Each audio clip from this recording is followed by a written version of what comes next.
Doc on the Run. We help injured runners run. Why should I sleep in a boot for a fifth metatarsal stress fracture? Well, that's a great question. And that's what we're talking about today on the Doc on the Run podcast.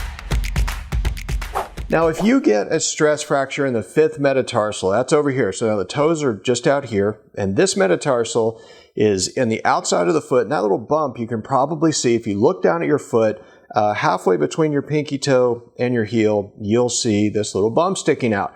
That's the bump at the base of the fifth metatarsal.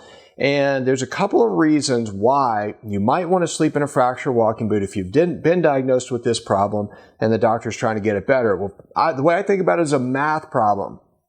You're trying to keep the total amount of stress applied to that stress fracture under your threshold for healing, the total amount of stress throughout the entire 24-hour period. And when you roll over at night, you're putting pressure on this, or you're pulling on the tendon that attaches to the base of it. And that stress at night, when you're rolling over and you're moving the fracture in any way at all, means less working out during the day for you to stay under your threshold for healing. So again, the whole goal here is to make sure that any stress reaction, stress fracture, whatever's wrong with the fifth metatarsal actually starts to improve as quickly as possible. Your activity, the stuff that you do that applies stress to it, you want that to be fitness building activities. Running, going to the gym, working out, doing something, balance exercises, whatever.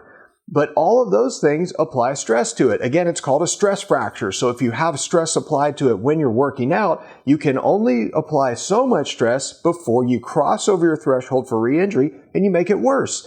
The last thing that you want to do is use up any level of stress while you're sleeping. You just want to let it rest, recover, and heal. All of that healing actually happens when you're asleep, not while you're working out. So that's why it's all the more important to really protect it.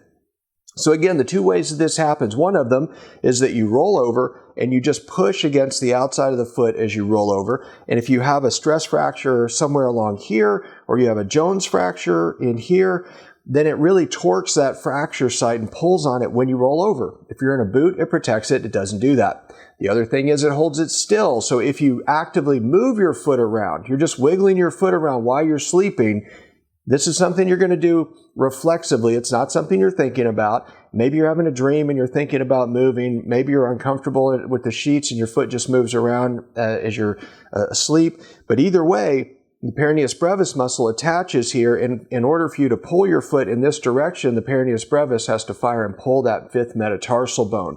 The fracture walking boot holds you still so you won't do that.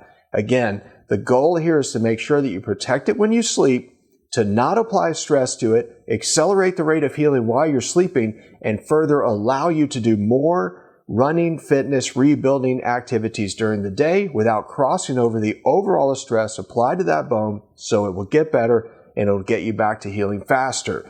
If you want to learn about all the exact strategies I teach to physicians when I go lecture at medical conferences, and the exact strategies I would use with you if you called me for a second opinion call, you can get all those strategies for free in the Stress Fracture Masterclass. All you have to do is go to docontherun.com/stress fracture masterclass, and I'll see you in the training. Doc on the Run. We help injured runners run.